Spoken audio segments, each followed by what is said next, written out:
हैं इक्विलिड्स division lemma क्या है। तो यहाँ सबसे पहले इक्विलिड के बारे में थोड़ा हम जानते हैं। इक्विलिड एक ग्रीक मैथमेटिशियन थे, ग्रीक से थे, और इन्होंने क्या किया था, यहाँ डिवीजन एल्गोरिथम को लिया था। डिवीजन एल्गोरिथम क्या होता है, ये पहले क्लासेस में बच्चों को बताया जाता है। जैसे डिवीजन एल्गोरिथम क्या होगा, डिवीजन का मतलब आप जानते हैं डिवाइड करना। जैसे मान लीजिए कि यहाँ कोई पॉजिटिव नंबर है, कोई पॉजिटिव इंटीजर है, इसमें हम लोग डिवाइड कर रहे हैं b से। तो आप जानते हैं कि जिसमें डिवाइड किया जाता है ये डिविडेंड हो जाएगा, ये डिवाइजर हो जाएगा। यहाँ जो आएगा आपका कोसेंट, इसको हम q मान लेते हैं, और जो रिमाइंडर है वो r हो जाता है। और यहाँ से क्या होता है, division algorithm, dividend equal to divisor into quotient plus remainder. और इसी चीज का यूज इक्विलिड्स ने किया था। और ये इक्विलिड्स डिवीजन लेमा में क्या बताए थे, if a and b be any two positive integer. ध्यान दीजिएगा इस चीज पे कि ये a और b दोनों क्या है, दोनों आपका पॉजिटिव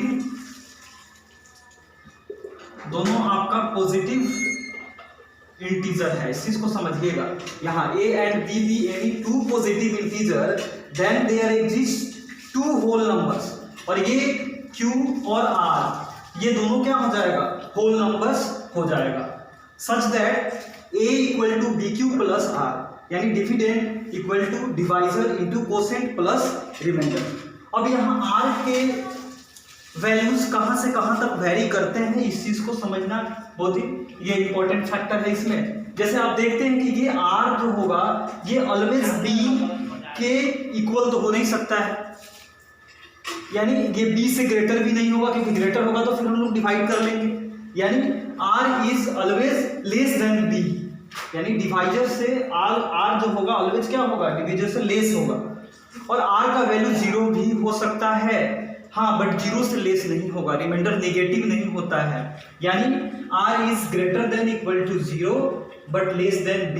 तो ये चीज यही आपका है इक्विलिड्स डिवीजन लेमा, जिसमें ये r का रेंज क्या होगा ये आपको समझना है। इक्विलिड्स डिवीजन एल्गोरिथम क्या होता है इसको हम लोग देखते हैं। जैसे कि आपको हमने बताया कि व्हाट इज एल्गोरिथम, एल्गोरिथम क्या होता है। तो एल्गोरिथम क्या होता है, ये सेट ऑफ स्टेप्स, एक स्टेप्स का सीरीज ऑफ स्टेप्स, एक स्टेप्स का सीरीज होता है जिसका यूज करके हम लोग कोई भी पर्टिकुलर प्रॉब्लम्स को सॉल्व करते हैं। तो यहाँ वो प्रॉब्लम क्या होगा, आपका HCF होगा। यहाँ इक्विलिड्स डिवीजन एल्गोरिथम जो होगा इसमें हम लोग एक सीरीज ऑफ सेट्स का यूज करके दो नंबर्स का HCF फाइंड करेंगे, ठीक है। इसमें जैसे क्या स्टेप्स हम लोग लेते हैं ये समझना है। जैसे, और ये चीज आप लोग देख ही रहे हैं, it provides the series of steps to find the HCF of two numbers. यानी इक्विलिड्स डिवीजन एल्गोरिथम क्या है इसे समझ में आ गया। यहाँ हम लोग पहला स्टेप क्या यूज करेंगे ये देखना है। तो फर्स्ट स्टेप जैसे कि आप लोगों ने देखा था कि if a and b be the two positive integer, अगर a और b कोई दो पॉजिटिव इंटीजर आपको दिया हुआ है, ठीक है, और उसमें ये देखना है कौन सा ग्रेटर है। तो सच that a is greater then b, a अगर b से ग्रेटर है, यानी आप उन दोनों नंबर में जो ग्रेटर नंबर होगा उसको a बोल सकते हैं, जो स्मॉलर नंबर हो जाएगा वो b हो जाएगा। व्हेन a इज, अब मान लीजिए कि ग्रेटर नंबर में स्मॉलर नंबर से हम डिवाइड कर रहे हैं, तो when a is divided by b then let q be the quotient. मान लीजिए q कोसेंट आ रहा है एंड r आपका क्या आ रहा है, रिमाइंडर आ रहा है।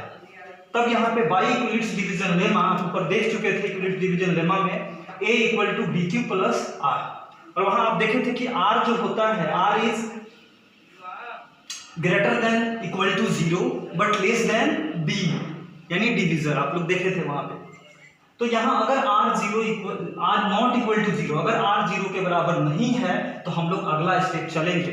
अगर r आपका 0 के इक्वल हो जा रहा है, ये r अगर 0 के इक्वल हो जा रहा है, तो जो आपका ये डिवीजन है ना, यही आपका क्या हो जाएगा, यही आपका HCF हो जाएगा of both numbers a and b। अगर ये दोनों नंबर पे हम लोग अप्लाई किए इक्विलिड्स डिवीजन लेमा, अगर a equal to b q plus r है, r का वैल्यू अगर 0 के इक्वल आ रहा है, तो ये जो b होगा वही HCF हो जाएगा।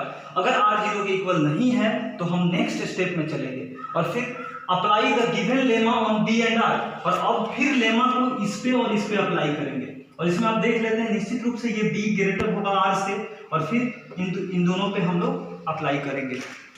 चलिए स्टेप सेकंड क्या है, जैसे r अगर 0 के इक्वल नहीं है तब हम लोग apply the given lemma on b and r, b और r पे हम लोग इस लेमा को अप्लाई करेंगे अगर r 0 के बराबर नहीं हो रहा है, ठीक है। और continue the process till the remainder is 0, और ये प्रोसेस लगातार चलता जाएगा जब तक कि r 0 के बराबर ना हो, और r जहां 0 के इक्वल हो जाएगा यानी then the last divisor, r जहां 0 के बराबर होगा वहां पे जो डिवाइजर होगा वही will be the required HCF, वही HCF हो जाएगा। और एक क्वेश्चन के माध्यम से हम लोग इस चीज को देखेंगे। चलिए अगला क्वेश्चन के माध्यम से हम देखते हैं, use Euclid's algorithm to find HCF of 1651 and 2032। इन दोनों का HCF फाइंड करना है यूक्लिड्स एल्गोरिथम का यूज करके। तो फर्स्ट ऑफ ऑल आप लोग एक बार ये डिवीजन मेथड से इसका HCF साइड में फाइंड कर लीजिएगा, क्योंकि यहाँ से बार बार डिवाइड करने से हम लोग बच जाएंगे। चलिए हम लोग स्टार्ट करते हैं। सबसे पहला काम आपको बताया गया था कि दोनों इंटीजर्स में देखना है कौन सा ग्रेटर है कौन सा स्मॉलर है। तो हम लोग स्टार्ट करते हैं, सिंस 2032 इज ग्रेटर देन 1651। अब आप देखे थे कि जैसे जो ग्रेटर होगा उसको स्मॉलर से भाग करना है, क्वोशिएंट पता करना है, रिमाइंडर पता करना है। और यहाँ ऑलरेडी यहाँ से हम ले सकते हैं, यहाँ डिवाइड किया हुआ है, आपका क्वोशिएंट 1 है और रिमाइंडर कितना है 381 है। तो यहाँ से हम लोग स्टेप का यूज करते हैं। Step first, applying Euclid's algorithm on 2032 and 1651, इस पे हम लोग यूक्लिड्स एल्गोरिथम को अप्लाई करते हैं। तो यहाँ पे ये ऑलरेडी आप देख रहे हैं कि ये ग्रेटर है यानी ये a हो जाएगा। आप पढ़े थे a equal to BQ plus r, तो यहाँ हो जाएगा 2032 इक्वल टू b आपका ये हो जाएगा, और q देखिए इससे डिवाइड करने पे आपका क्वोशिएंट आया था 1, तो यहाँ पे b इंटू q होता था, देखिए BQ और प्लस R कितना है 381 है। और आपको हम बताए थे कि अगर R 0 के इक्वल हो जाता, ये R 0 होता तो ये 6051 ही आपका HCF हो जाता।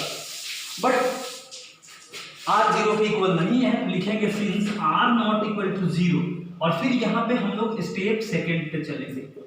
और फिर आपको बताया गया था कि अब B और R पे अप्लाई किया जाएगा यूक्लिड्स एल्गोरिथम, क्योंकि R 0 के इक्वल नहीं है, और ये प्रोसेस हमको जाना है तब जब तक कि R 0 के बराबर ना हो जाए। चलिए स्टेप सेकंड, स्टेप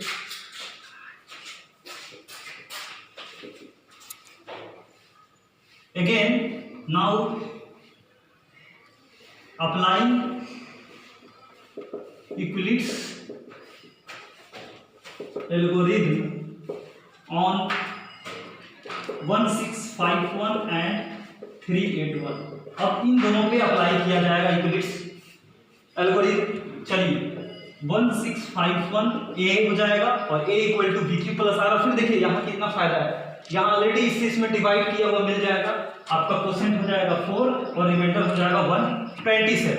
तो 1651 इक्वल टू हो जाएगा 381 इंटू 4 प्लस 127। और यहाँ से हम देख रहे हैं कि R फिर 0 के बराबर नहीं हुआ, तो फिर लिखेंगे since R not equal to 0, और ये प्रोसेस फिर आगे जाएगा। फिर यहाँ जो B है और R है उस पे यूक्लिड्स एल्गोरिथम को अप्लाई करेंगे। आगे हम लोग नेक्स्ट स्टेप चलते हैं, स्टेप थर्ड।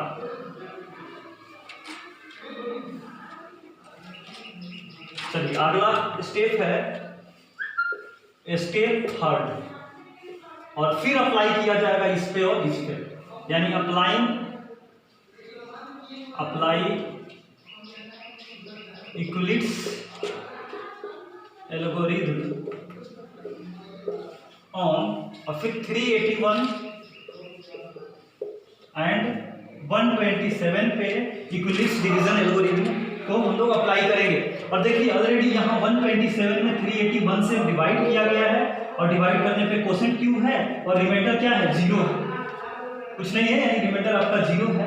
तो हम लोग क्या लिख सकते हैं 381 इतना B गेट, हमें क्या मिलता है ठीक है, 381